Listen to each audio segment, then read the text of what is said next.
Universal Practical Knowledge. We start out at 1 West, 125th Street, Harlem, New York, under Commanding General Yohana. I'm Officer 5000, Mataza Pod. We'll be holding down tonight's class. Tuesday night is the Brotherhood class. So if you have any questions pertaining to Brotherhood, you want to chime in, whatever, just go ahead and raise your hand if you're in class. And then, if you're online or whatever, just go ahead and type in whatever you want to type. I think it's Salakia. John, I think it's John. John 11. I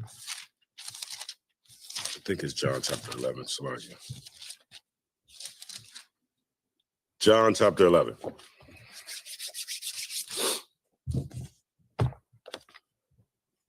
right, I'm ready.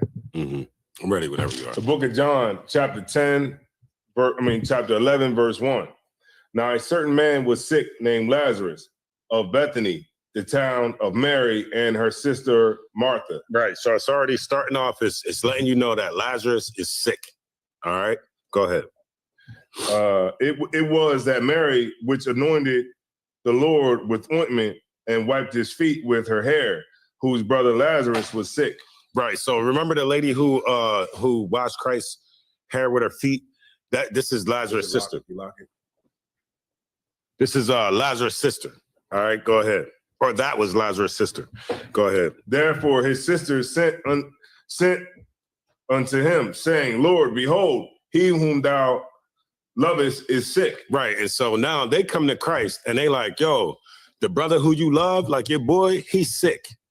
It says, verse 3, therefore his sisters sent unto him, saying, Lord, behold, he whom thou lovest is sick. So this is a brother that Christ loved. Go ahead, if I may. When Yahushua heard that, he said, the sickness is not unto death, but for the glory of God, that the Son of God might be glorified thereby. Right. And so the sickness that he has is not unto death, but for the glory of God, that the Son of God might be glorified thereby. So like what's happening with Lazarus is so everybody can see the glory of Christ, the glory of God through Christ. Okay. When Lazarus, y'all know what happens to Lazarus and then Christ brings him back, it's so that everybody can see that and glorify the Most High. It's the same reason why the man was born blind. Born in John 9, right? Go ahead.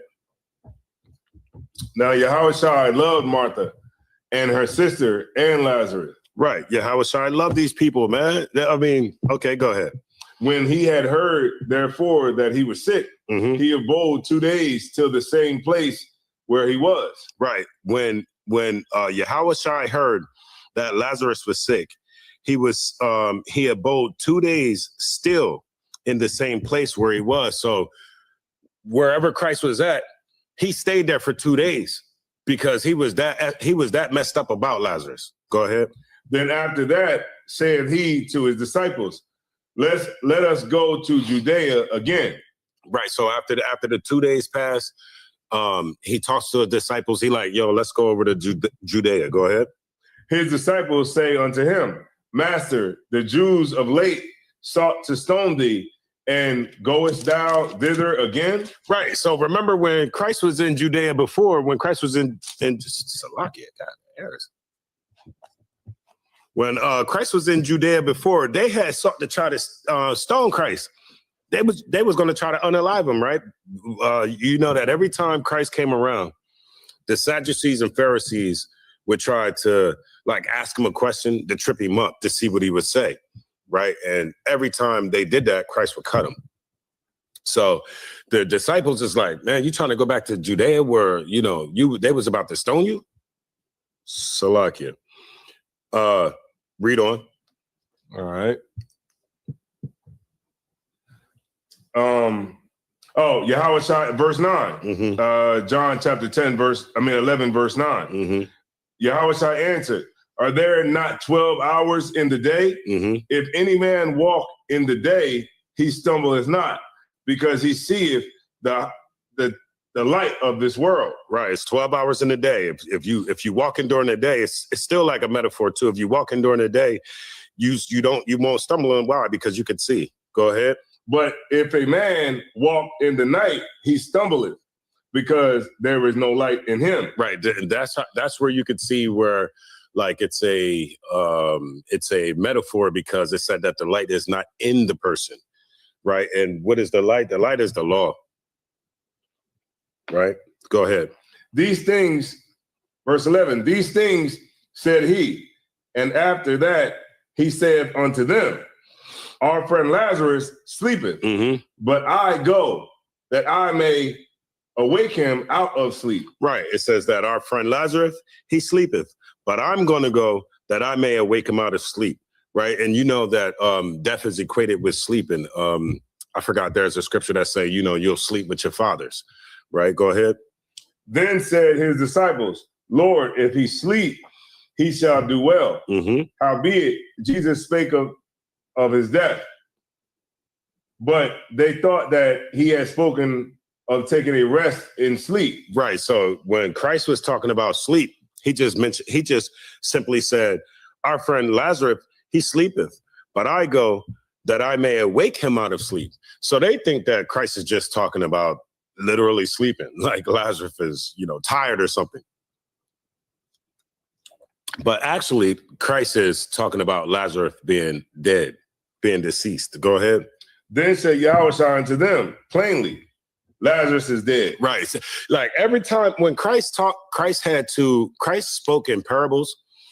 Right. And the only way, the only way that you can understand a parable or it's called a dark saying, is if somebody break it down to you. So even though he was talking about sleep, they didn't understand what he was saying until he had to plainly say Lazarus is dead. Right. Go ahead. And I am glad for your sakes that I was not there. Right. What did he say? And I am glad for your sakes that I was not there. Right. This is how much Christ loved Lazarus. He said, for your sakes, I'm glad that for your sakes that I wasn't there. Read on. To the intent ye may believe. Nevertheless, let us go unto him. Verse 16. Then said Thomas, which is called Didymus, unto his fellow disciples, let us also go that we may die with him. Right. So they're like, all right, so let us go so that we can die with them. Right. Read on. Then when Yahushua came, he found that he had lain in the grave 4 days already. Right. So when they get there, at this point, Lazarus has already been in the grave for 4 days. Remember, when they first heard that Lazarus, there was a problem with Lazarus or that he was sick, right? Christ stayed in the spot that he was at for 2 days. And then that's when they left to go to Judea. So now when they get to Judea, Lazarus has been in the grave for 4 days already. All right, go ahead. Hold on, Salakia. Verse 18. Verse 18. Now Bethany was nigh unto Jerusalem, about 15 furlongs off. Right. Bethany is the place where Lazarus is at. And the 15 furlongs is like a distance. All right, go ahead. And many of the Jews came to Martha and Mary to comfort them concerning their brother. Right. And so, brother, just how anybody would, you hurting, your brother passed away. Now people are coming to console you. Right. Go ahead. Now, Martha, as soon as she heard that Yahushua was coming, went and met him. But Mary sat still in the house. Right. So Martha went out to go meet Yahushua. When she heard Yahushua was coming, she went out to go meet him. Right. But Mary, Lazarus' sister, stayed in the house. Okay. Go ahead. Then said Martha unto Yahushua, Lord, if thou hadst been here, my brother had not died. Right. So Martha's like, man, if you was here, like Lazarus wouldn't be dead. He wouldn't be dead right now. Go ahead. But I know that even now, whatsoever thou wilt ask of God, God will give it thee. Right. So she believes that if he was there beforehand, he would have had the power, of course, to save Lazarus before he died. But because he's there, she says that, Salakia, 24, Martha said unto him, I know that he shall rise again. Oh, no. Which one did you 22. just read? 22, Salakia. Verse 22, but I know that even now, whatsoever thou wilt ask of God, like whatever you ask of God, because she believes in Christ. She knows that she believes that he's the Son of God. So she knows that whatever he asks of the Most High, that it will be given unto him. Read on. Yahweh saith unto her, verse 23, thy brother shall rise again. Right. Your brother's going to rise again. Okay, go ahead. Martha saith unto him, I know that he shall rise again in the resurrection at the last day. 25, Yahweh said unto her, I am the resurrection and the life. Mm-hmm. He that believeth in me, though he were dead, shall he live. Right. So it says, so verse 24, Martha said unto him, I know that he shall rise again in the resurrection at the last day. So she does believe in the resurrection. Remember that was what Paul used when he was talking to when they was accusing him of teaching against the law. Paul recognized the room and he read the room. And then he mentioned something about the resurrection because he knew that the Pharisees believed in the resurrection, but the Sadducees didn't. And so the Pharisees stood up and they, backed Paul in that instance. But right here, Martha understands the resurrection. She understands that you're going to come back again.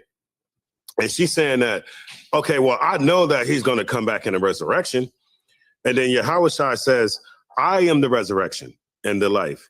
He that believeth in me, though he were dead, yet shall he live. Of course, that's a metaphor again, because Black people are dead in America. You know, the valley, the metaphor of the valley of dry bones. The valley of dry bones is talking about people that's not literally dead. It's talking about people that are living, but spiritually are dead. So if you believe in Christ, of course, now you won't be dead. Now you'll be living. That's what he's saying right here. And whosoever liveth and believeth in me shall. Oh, Salaki, I went too far. Verse 25. Yahweh said unto her, I am the resurrection unto the life.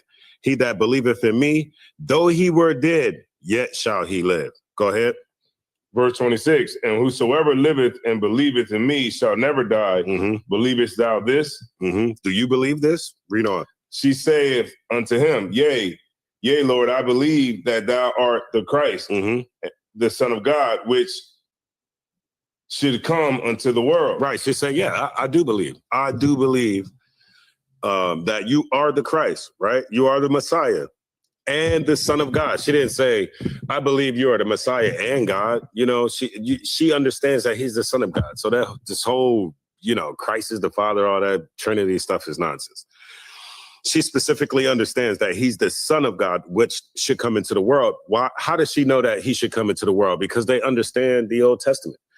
At this point in time, anytime you went into the synagogue or anytime you would learn about the Most High or the Messiah that's supposed to come, you would read it out of the Old Testament, okay?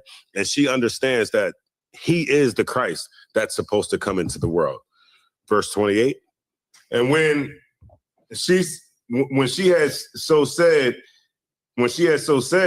she went her way and called Mary, her sister, secretly, saying, the master is come and called for thee.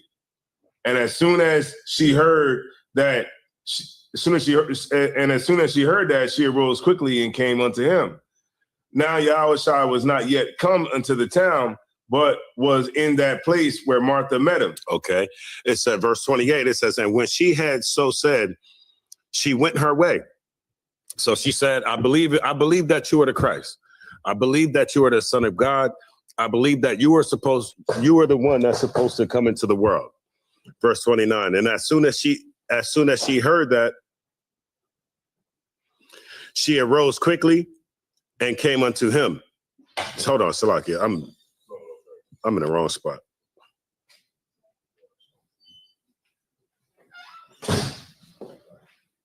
Shalom, Lord Christ. Salakia, what scripture was that that you left off on? 28. 28. Verse 28. And when she had so said, she went her way and called Mary, her sister, secretly, saying, the master is come and calleth for thee. So Martha goes back to the crib. Now she's talking to Mary like, yo, Christ is here and he want to speak with you. Right, he calleth thee. Verse 29. Verse 29. As soon as she heard that, I read this one already. Okay, verse 29. As soon as Mary heard that, she arose quickly and came to Yahushua. Verse 30. Now Yahushua did you read that? Verse 30? Yeah. Okay. Now Yahushua was not yet coming to the town, so Yahushua didn't get to Bethany yet. Remember, because Martha had stopped him before he got to Bethany. So he was not yet coming into the town, but was in the place where Martha had met him. Verse 31. The Jews then which were with her in the house and comforted her when they saw Mary, that she rose up hastily and went out, followed her, saying, she goeth unto the grave to weep there. Right. So remember, there was some brothers and sisters that had came to console Mary and Martha. And so when Martha comes back and gives the message to Mary, right? Verse 31, the Jews then which were with her in the house and comforted her, right? The people that's there, rubbing her back, saying it's going to be okay, and getting her whatever, right? They're comforting her. When they saw Mary, that she rose up hastily and went out. When they seen her get the message from Martha, she got up, she hastily went out. They followed her, saying she go up into the grave to weep there. So they thought that she was going to go to Lazarus' grave to go weep at the grave. Verse 32. Yeah, 1 second. I wanted to say something. Mm-hmm. But like when you even at the beginning of the story, when you listen to it, he already knew, even when they came to him and tell him that Lazarus was sick. Yeah, he had already knew that it wasn't going to be something that was going to really be life threatening like that. You know what I'm saying? Like, I mean, of course he was going to go through the motions, of course, and it was just to show that that the Lord, will be declared, you know what I'm saying, when Christ actually does healing. But it just shows like the foresight that Christ always had. Right. Even from the beginning, you know what I'm saying? Because even like when we was breaking it down, he, even when he was speaking in the parables and saying that he was, sleep and stuff like that and all that, they still didn't understand what he was saying. No. And then of course, then he had to just speak to him plain, of course. But as you see, like, just the foresight that he already had even at the beginning of this whole thing. Come on, Khan. And this is all happening so that we can glorify the Son of God, right? So that we can understand when we see him doing these miracles, when we see him going and he's teaching the way he's teaching with such authority, we understand that this is who we waiting for. We don't have to question the situation like John did.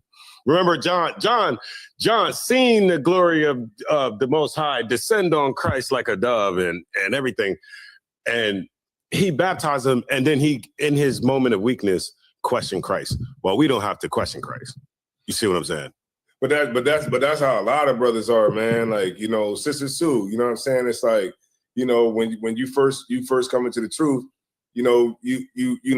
Christ is black, and the Israelites are black, right? And, you know what I'm saying? We keeping the commandments, all of that. But then it's like, as time go on, time goes on, a year go by, 2 years go by, maybe even 3 or 4. You know what I'm saying? But then it's like you start getting that fatigue. You know what I'm saying? Right. You stop showing up for class.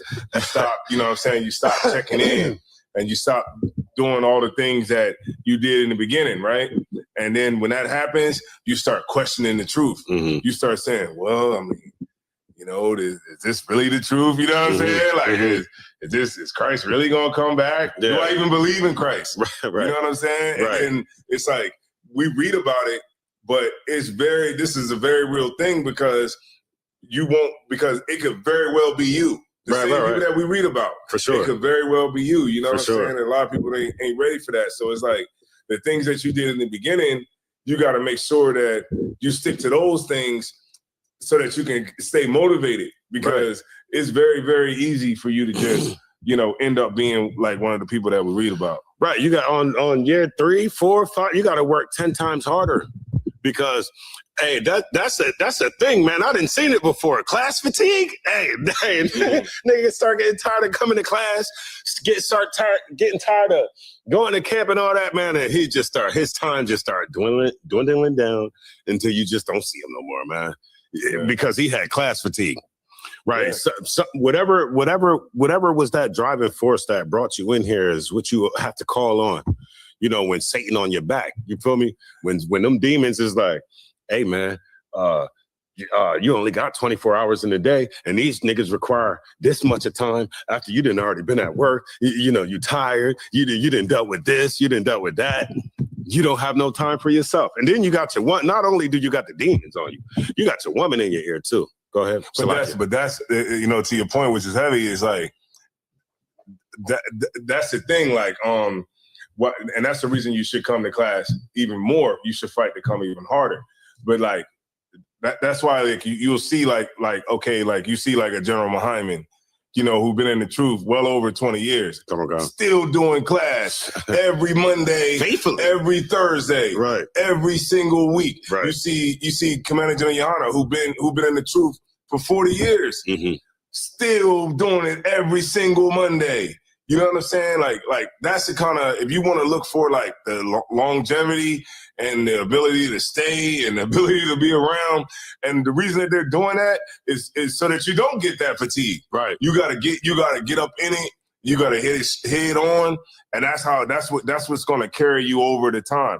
But when, like you said, with John, once things start getting hard for you, you start to question Christ. Right. You start to question whether Christ is the truth. You know what I'm saying? And that's exactly what you're doing in real time, in 2025. That's what you start to do. It's like you start to question, is Christ really the Messiah? You know what I'm saying? Is Christ really black? Does it even matter? Can heathens be saved? Right. You know what I'm saying? Like literally, like I've seen it happen over the years. Like I've seen dudes that came and slept on my couch. You know what I'm saying? That we went to camp, studied the breakdown. Right. Nigga leave the truth. And the nigga started teaching that all heathens can be saved. Shalom, all nations. Yeah, literally. You know what I'm saying? Right. I'm like, wow, you never consider that it could very well be you. But when you read it, and I'm gonna be off of it, but when you read it, you like, oh, how could John, John seen him coming down, John's stupid. Yeah. Then next thing you know, you end up being John. Like, yeah, right. And the generals ain't teaching them classes every day, for itself. He teaching them for you. He teaching them for us. They could have just sat in a room somewhere, read this Bible, and kept it all to themselves. They're not doing it year after year after year after year for themselves, for personal gratification. They doing it for you. Right. Right. For you to be able to learn. And then teach the next brothers that come in here. So back to Lazarus, right? So Mary, she's out. Mary's out meeting with Lazarus now. Verse 33. Verse 33. When Yahushua therefore saw her weeping, and the Jews also weeping, which came with her, he groaned in the spirit and was troubled, and said, "Where have ye laid him?" They said unto him, "Lord, come and see." Right.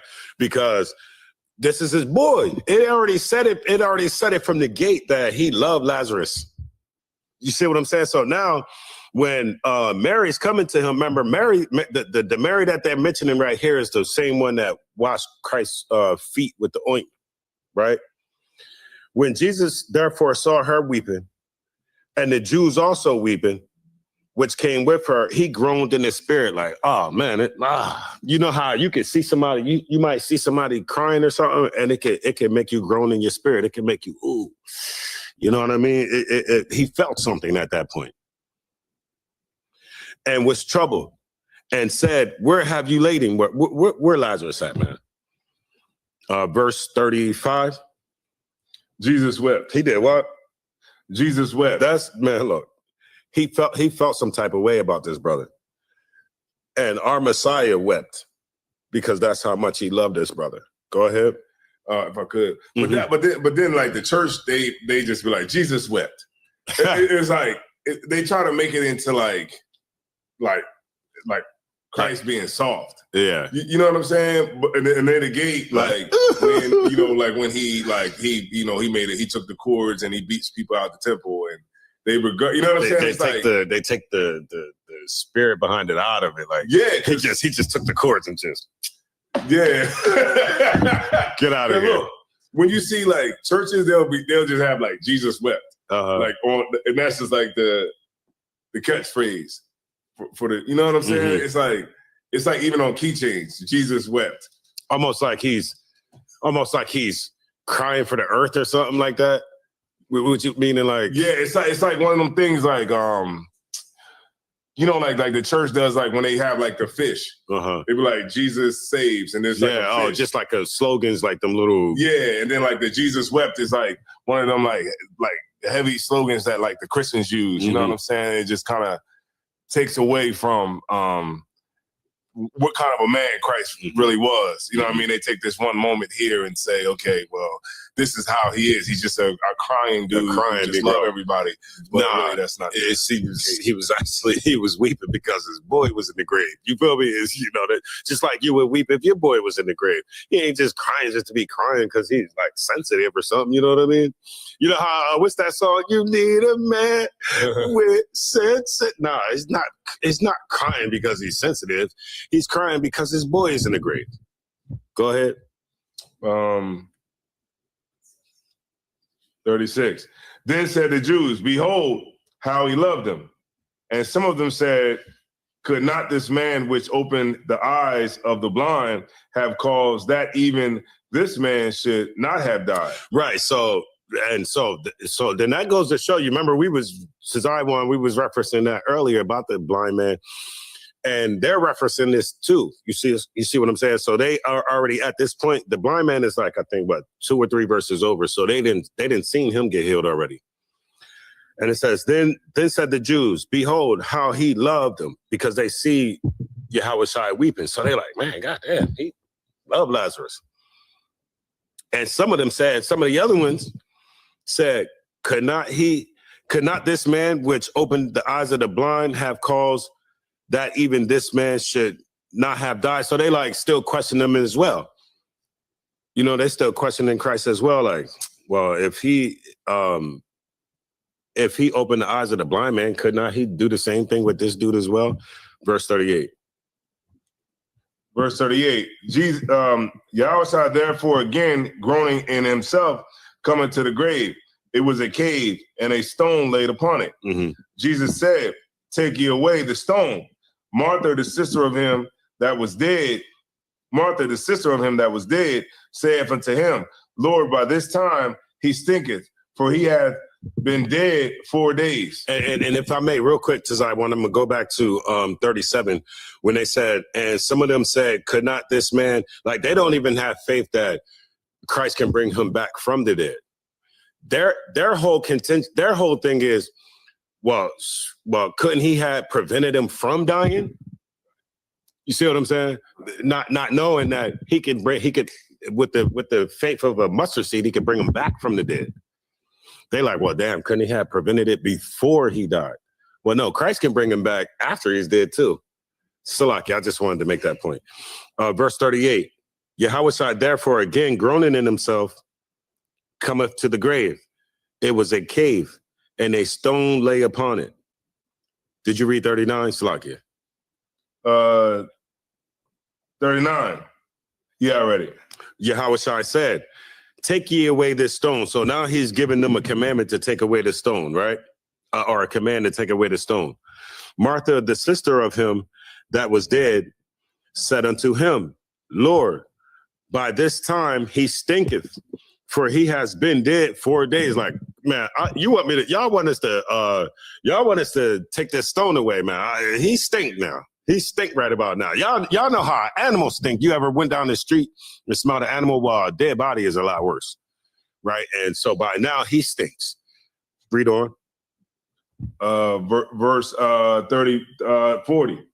Yahweh saith unto her, said I not unto thee that if thou wouldest believe, thou shouldest see the glory of God? Right. Yahweh said unto her, said I not unto, like, have I not said this before? That if you would believe, like I just said, a little faith of if you would just believe, like just a little tiny bit, just a tiny bit, thou shouldest see the glory of the Most High, or should see the glory of God. Right? Read on. Verse 41. Then they took away the stone from the place where the dead was laid, and Yahweh lifted up his eyes and said, Father, I thank thee that thou hast heard me. Right. And that, if I may, Tizai, want, and to the point of, I just thought about something, to the point of verse 40, that's a problem in the Black community, that we do not have enough faith. Right. We don't believe that our captivity could be turned. And a lot of times in the Black community, whenever we start running into like problems and issues, we start trying to question God. We start saying, oh, so how could God let babies die? How could God do this? How could God do that? And we never stop to realize that we're the reason why these things are happening, right? Verse 41, then they took away the stone from the place where the dead was laid. And Yahweh lifted up his eyes and said, Father, I thank thee that thou hast heard me. Read on. And another thing right here, who Christ talking to? Is he talking to himself? Like schizophrenia, like, Father, yes, I thank thee that thou hast heard me. Like, come on now. There's a difference between the Son and the Father. Read on. Verse 42. Mm-hmm. And I knew that thou bearest me always, thou hearest me always, but because of the people which stand by, I said it, that they may believe that thou hast sent me. Right. And so Christ is like, I knew that thou hearest me always. Like, I know you hear me. I don't have to question that. But the things that whatever he said it so that everybody else can hear. Right. Because of the people which stand by, I said it. That they may believe that thou hast sent me. That's the whole purpose. Because, Israelites will question it. What? Who sent you? Nigga, who sent you? The Most High sent me. Prove it. That's how Black people are. Christ did things. He did it. He did whatever he did a specific way so that we would know that the Most High sent him. Verse 43. I'm about to have you pick it up too, guys. Verse 43. And when he thus had spoken, he cried with a loud voice, Lazarus, come forth. Right. So he spoke very loudly, Lazarus, come forth. Right. Verse 44. And he that was dead came forth, bound hand and foot with grave clothes, and his face was bound about with a napkin. Jesus saith unto them, loose him and let him go. Right. So after Christ is like, Lazarus, come forth, verse 44, and he that was dead came forth. So now Lazarus is not dead anymore. Lazarus is alive, bound hand and foot with grave clothes. You know, they would wrap you up in like a body. They would wrap you up in like the sheet or something. And I believe he would have said he had a napkin over his face. Yeah, he had a napkin over his face, and they just bind the body up. Right? They bind the body up and they put you in. He was like in a cave. Nowadays we go in like a coffin with 6 feet deep. You might be in that hole with 2-3 other people, but hey, that's how we do it these days. Right. Verse 45. That's like it. But when you in the when you in the grave now, you like look like you about to go somewhere. Like yeah. Like it's not like it's over. You know what I'm saying? So you about to go like back to church. They like, you know what I'm saying? Because you got like the best church suit, up. Huh? They put you in your best church outfit. Right. And then you know what would be crazy too? It's like, you ever saw that movie Night of the Living Dead? Counter Khan. Where people was like getting out the grave and walking. Counter Khan. But then you see how like some of the dead people, they was walking and their suit will just come right off because it was like cut in the back, and they, and that's how they do it. Like they'll cut the suit in the back and then tuck everything. So like, so if you ever do get up, you know what I'm saying, and start walking, it's just gonna come off. The front just going. That's funny. So like, verse 45. Khan 45. Then many of the Jews which came to Mary and had seen the things which Yahushua did believed on him. Right. So there was, remember it said that when Mary and Martha was weeping over Lazarus, there was Jews that were there. There was Jews that were there that was comforting both of the two, right? Or the two. And when they seen that, some of them, when they seen that, they believed. They believed on Christ. They understood that this is the Christ. This is the Son of God. Read on. But some of them went their ways. But who? Some of them went their ways to the Pharisees. Go ahead. And told them what things Yahushua had done. Right. So then you got two kinds of niggas out here, man. You know, you got your ones that believe. I believe what I just seen, because I just seen that with my own eyes. Like I just seen him bring somebody back from the dead. But then you got the haters out here. They see it, but what they go do? They went to, but some of them went their ways to the Pharisees and told them what things Yahushua had done. Right. Then you got some of these Negroes, they went to the Pharisees. Now, we all know that the Pharisees had an issue with Christ. Yep. We all know that the Sadducees had an issue with Christ. It was clear as day. Right, all throughout the scriptures, we've seen the Sadducees and the Pharisees coming to question Christ all of the time. At every point, everywhere that they could, they was trying to trip up Christ. Some of these Negroes, they go to the Pharisees. Go ahead. Khan. Then gathered the chief priests and the Pharisees a council and said, "What do we? For this man doeth many miracles. If we let him thus alone, all men will believe on him, and the Romans shall come and take away both our place and nation." Right. These is like your simple Negroes that believe in America. You see what I'm saying? They believe in American culture. They believe in the justice system. They believe in the voting process. They believe in government. What'd you say? I said patriotism. Yeah.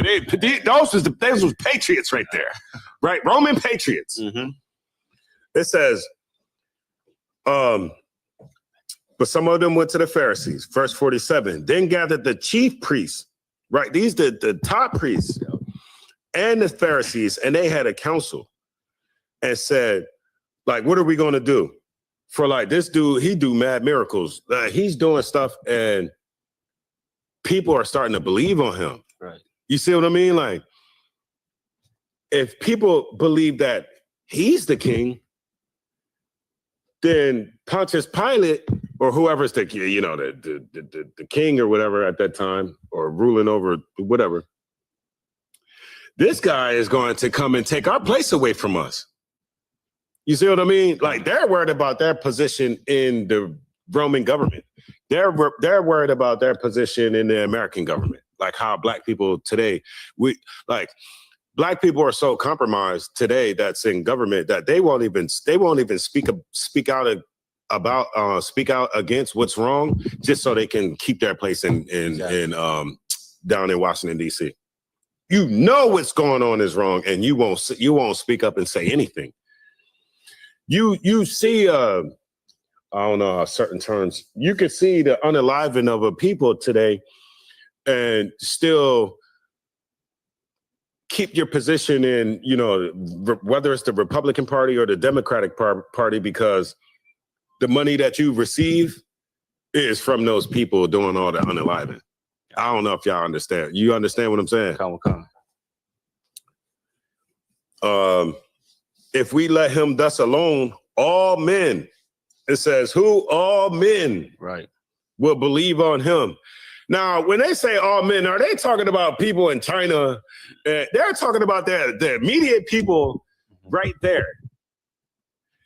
So when like that whole all men doctrine is like ridiculous. Every time a Christian see all men, they'll read that right there, and they won't think all men everywhere, like Indian people and this and that. They understand that that's specifically for the people in that place right there. Right. But then when they read something else that where it may refer to all men getting salvation or something like that, then they'll try to apply like that to all men and everybody, when that doesn't make sense.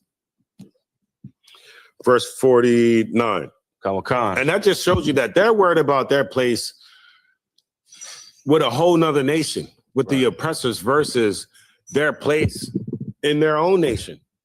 Right? You can have fame and prestige in your own nation, but you worried about the fame and prestige of how this other nation is going to view you, and the position that they're going to take away from you. Well, what about my say so? Damn it, you worried about what they say versus what I say. Go ahead. Verse 49, and one of them named Caiaphas. Says like, say it again. Caiaphas. Caiaphas, being the high priest that same year, said unto them, ye know nothing at all. Now look, Caiaphas now, man, what? Y'all don't know nothing at all. Read on. Nor consider that it is expedient for us that one man should die for the people, and that the whole nation perish not. Right, Caiaphas. This sounds pretty smart right here. It says, like, y'all don't know nothing. And nor do you even consider that it's expedient. What does expedient mean? Like, that means, like, is it good for us? Right, good or profitable, right? Nor do you even consider that it's profitable for us that one man should die for the people. And that so that one man died, but then all of us don't. That gives all of us a second chance. Right? Read on. 51. And this spake he not of himself, but being high priest that year, he prophesied that Yahushua should die for that nation. Right. And so he wasn't speaking about himself, but he prophesied that Yahushua was going to die for the nation. Right? Read on. And not for that nation only. And not for that nation only. Right? Read on. But that also he should gather together in one the children of God that was scattered abroad. Right. Come on now. Caiaphas tell you Caiaphas right here is telling you the purpose of Christ. Exactly. That Christ ain't just come to die for one nation, but he came not only for that one nation, but that also he should gather together in one the children of God that were scattered abroad. It's that's why James in 1:1. Right. Who else? Deuteronomy. Who? I said the book of Deuteronomy. Deuteronomy talks about us being scattered abroad. James 1:1 talks about to the 12 tribes scattered abroad. Also Ezekiel, in Ezekiel the 37th chapter, this is where he's like referencing right here, that he's not going to die for this one nation, but that he's going to gather the other people that scattered abroad. Why? So that they can not be no more two nations, but one nation with one king. That's in Ezekiel 37.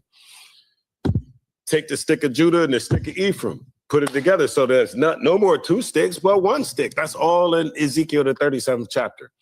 And this is what Caiaphas is prophesying. Read on. Sir. Verse 53.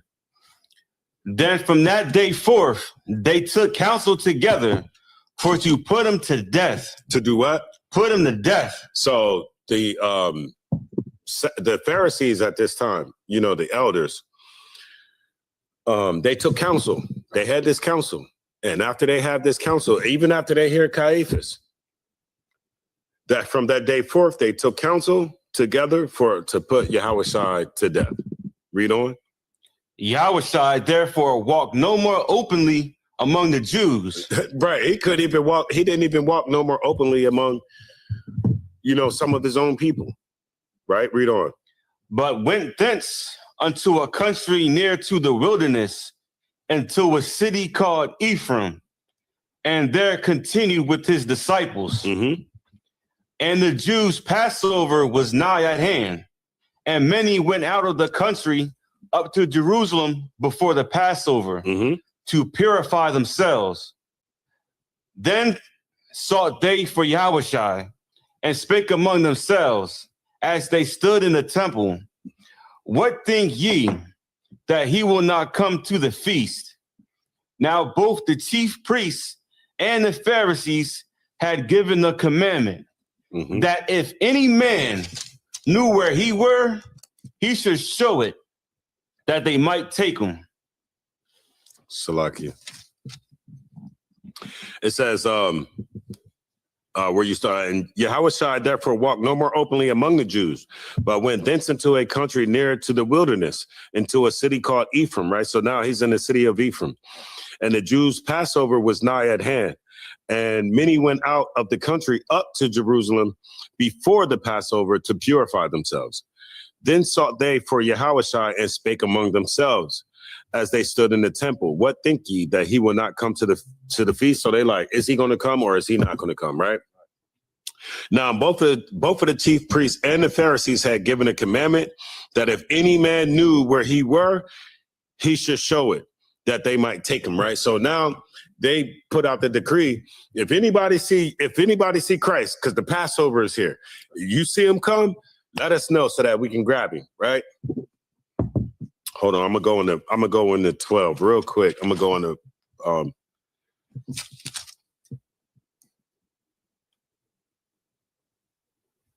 so then Martha, so then Mary, she washes Christ's feet. Verse 9, give me 12 and 9. We still talking about Lazarus. Okay, Lazarus was raised from the dead. The Sadducees and the Pharisees, they came to plot on Christ because he's doing these miracles, and now they want to try to unalive him, right? All right, verse 12 and 9. Khan, this is the book of John, chapter 12 and verse 9. Mm-hmm.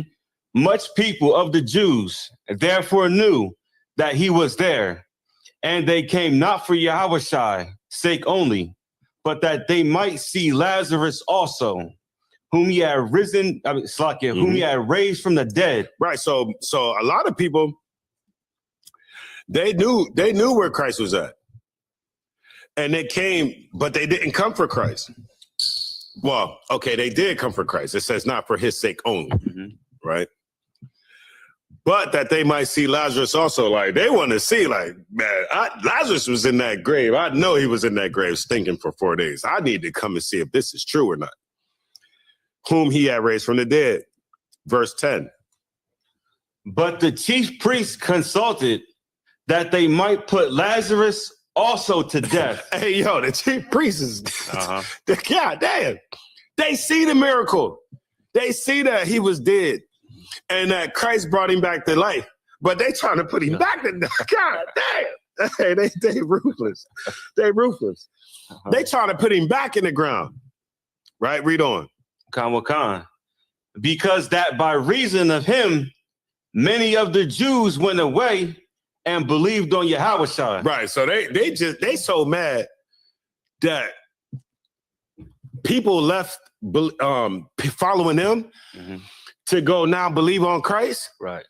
And so they so mad at Christ, they about to put Lazarus back to death. They about to kill Lazarus. Like, golly. That's horrible. Yeah, that's like literally no brotherhood right there, right? Because Lazarus, it's not like Lazarus is not an Israelite. It's not like Yahushua is not an Israelite. You should be happy that the brother is, back from the dead, that he gets a second chance at whatever he's supposed to be doing. Right. But instead, they like, nah, because Christ brought him back, we need to kill Lazarus. Right. Because people are now following Christ. Right.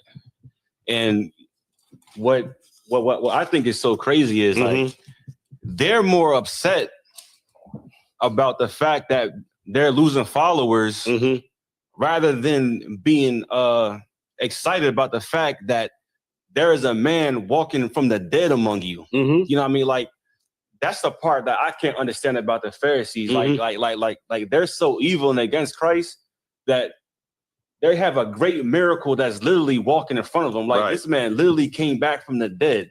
And the only thing that you can think about is stopping that miracle so you can get your followers back. Like just like the modern day religious institutions. You might come into learning about Christ and then you leave the institution. They're mad because now you're actually literally following Christ. And they're mad because you left the institution and all they want to do is just try to get you back so you could be, you know, in whatever stupor or whatever unconsciousness you was in, to sit there and let this man teach you about nothing. Right. Where are we at? Verse 12. Verse 12.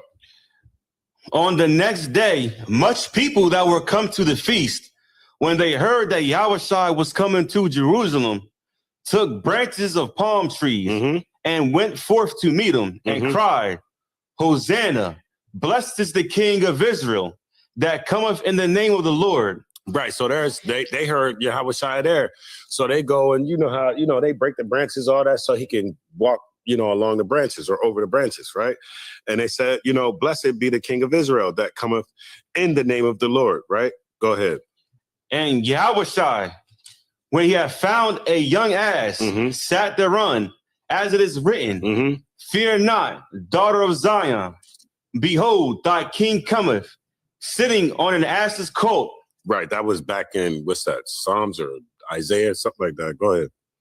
These things understood not his disciples at the first, but when Yahushua was glorified, then remembered they that these things were written of him, and that had done these things unto him. The people, therefore, that was with him when he called Lazarus out of his grave and raised him from the dead, bear record. Right. So those people that was there was able to bear record that what they seen that day was true. Read on. For this cause, the people also met him, for that they heard that he had done this miracle. The Pharisees therefore said among themselves, perceive ye how ye prevail nothing. Behold, the world is gone after him. Right. The world is everybody going after him. Right. It says the people therefore that was with him when he called Lazarus out of the grave and raised him from the dead, bear record. So now Christ has these brothers. Remember, it said that after Lazarus was made alive, there was a lot of people that believed on Christ, but then there was a lot of brothers that went over to go tell the Sadducees or the Pharisees. But the ones that believed on Christ, they was able to bear record. For this cause, the people also met him, for that they heard that he had done this miracle. The Pharisees therefore said among themselves, perceive ye how ye prevail nothing. Behold, the world is going after him. Read on. Verse 20. And there were certain Greeks among them that came up to worship at the feast. The same came therefore to Philip, which was one of Bethsaida of Galilee, and desired him, saying, Sir, we will see Yahushua. Philip cometh and telleth Andrew, and again Andrew and Philip tell of Yahushua. And Yahushua answered them, saying, the hour is come that the Son of Man should be glorified. Verily, verily, I say unto you, except a corn of wheat fall into the ground and die, it abideth alone. But if it die, it bringeth forth much fruit. Right. So the story of Lazarus is about a brother who passed away. A brother who passed away, a friend of Christ, right? And Christ, you know, loved the brother enough to weep over the brother and go and bring him back to life. Now, the purpose of Christ bringing him back to life is so that everybody who's seen that can understand who Christ is and that he can get his glory. But there was Israelites who didn't like that Christ was doing this, right? Right. And so because they was afraid of losing their place in the Roman government, they came to try to sabotage Christ. But they wasn't able to prevail. That's the story of Lazarus. And there's a lot to learn in Lazarus.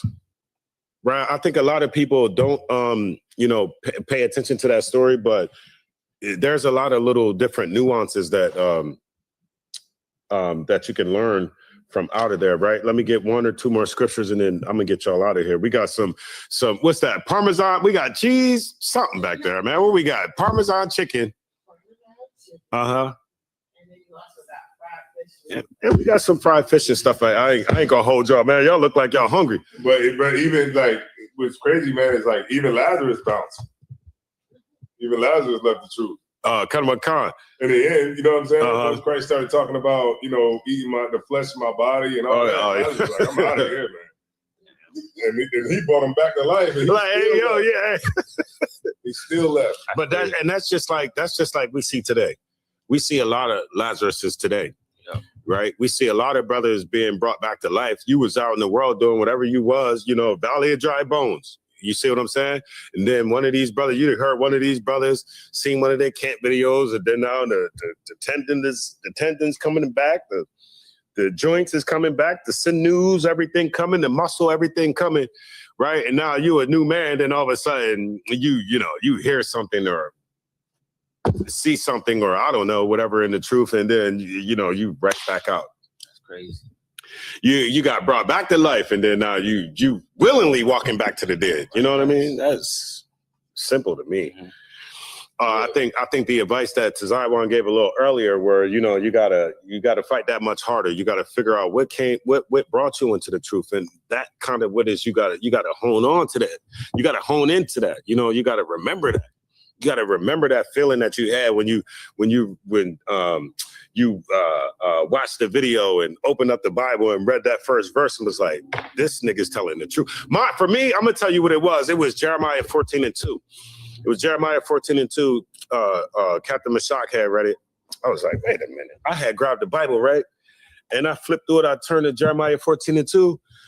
And my Bible didn't say what he said, what his said. Now, immediately threw that Bible away, got me a King James version, and that was what brought me into the truth, what had me like that. Oh, snap. You feel me? Mm-hmm. So you got to remember that feeling. You got to remember whatever that was, because you think Satan ain't gonna mess with you. Like you the only one ain't gonna get temptation. The scriptures say, my prepare thyself for temptation. When you come to serve the Lord, prepare thyself for temptation. That's in the Apocrypha. Understand that. You ain't no different than anybody else that's going to have to deal with this temptation. But what you are going to have to do is sit in these goddamn classes so that you could be armed with some tools to fight when the time comes. Mm-hmm. If you ain't got no tools to fight when the time comes, guess what you're going to be doing? Hey, shalom, all nations. I believe that John 3:16 ain't just talking about Israelites. I seen it happen, man. Come on now. I seen it happen. When I seen it happen, I was like, yo, Tazaiwan, you see that? You see this shit? Give me Galatians 5:14. I'm going to end it with Galatians 5:14.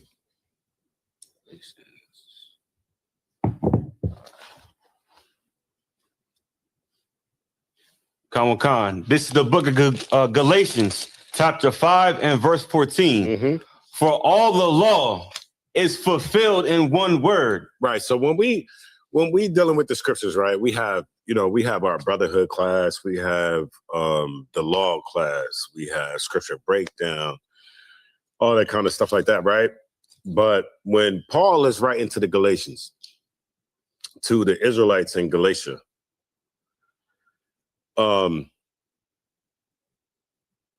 he says, for all the law is fulfilled in one word. Read on. Even in this, mm-hmm. Thou shalt love thy neighbor as thyself. But if ye bite and devour one another, take heed, that ye be not consumed one of another. This is great advice right here. But I'm going to ask the question. Verse 14 first. It says, for all the law is fulfilled in one word. It said it's all fulfilled in one word, even this, but it gave you 1, 2, 3, 4, 5, 6, 7. It gave you 7 words. Mm-hmm. What's the one word? It's the spirit behind. What's the spirit behind? Thou shalt love thy neighbor as thyself. What's the one word? It says all the law is fulfilled in this one word. Thou shalt love thy brother as thy love thyself. What is the one word? The one word is thyself. Mm-mm. Nah, damn. No. What's tonight's class? Come on, y'all. Brotherhood. Brotherhood. Like it. Yeah. That's what it's all fulfilled in. This one word. Right. It's brotherhood. I love you like I love me. Right. If I don't love you like I love me, then I'm willing to do anything to you to harm you or hurt you. You see what I'm saying? But if I love you like I love myself, then I won't steal from you. I won't rob you. I won't, do things that's going to harm you because I have what? Brotherhood. Right. That's what the one word is. Verse 15. Khan. But you good. But if we bite and devour one another, which black people do today, we bite each other and devour one another. We consistently are in contention with one another. We fighting each other so much so that, over little stuff.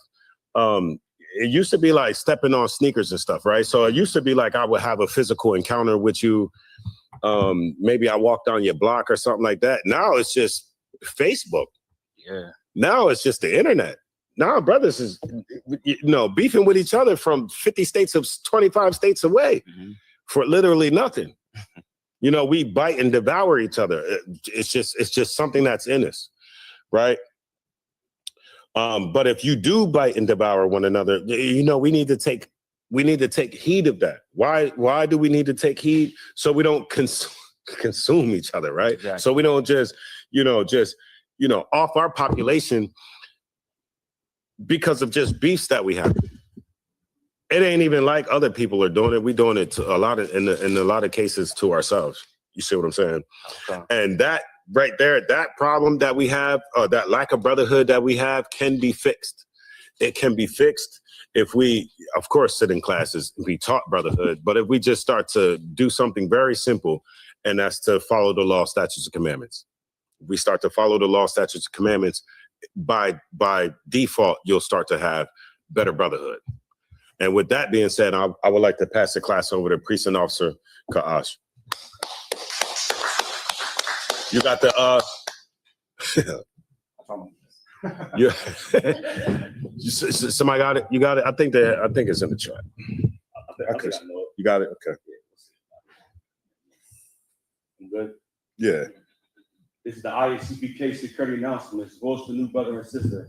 When a new brother and sister comes into the school, they are off limits for 6 months. Here you go. They are off limits for 6 months. They are here to learn and set themselves of the world. They are to be saluted only. If they need transportation, the teachers will arrange it. After 6 months, if a brother or sister has an interest in a particular person, that to seek counsel from the heads, tied to the commandment. Numbers 18:21, Malachi 3:8-10, Ma'isa, which means that 10% of every increase of every frame that the Lord gives you. Priest fund is a free offering for the priests, not mandatory. Whatever amount you'd like to give. Upcoming holy holiday is the feast of.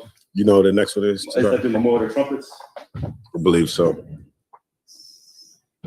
Somebody got it since September or something, right? Yeah, we got another high holy day coming up in September. In September. Stay tuned. Yeah. I think that's in the chat too. I'm gonna get a printout. If any brother wants to be a troop in the school, you start wearing all black boots, pants, headband, and scarf. With that, margin, which means a stand. Man of Israel give a courteous salute. Margin Shabbat. Margin Barak. Yahweh Bashem Yosha Barakatam. Yasmatah, hands down. Saul, we turn and face the sisters. Sisters stand. Men of Israel give their courtesy salute. Majid Sabah. Majid. Barak. Yahweh Shamal and Thumba Shem Yahweh Shah. Yasmatah.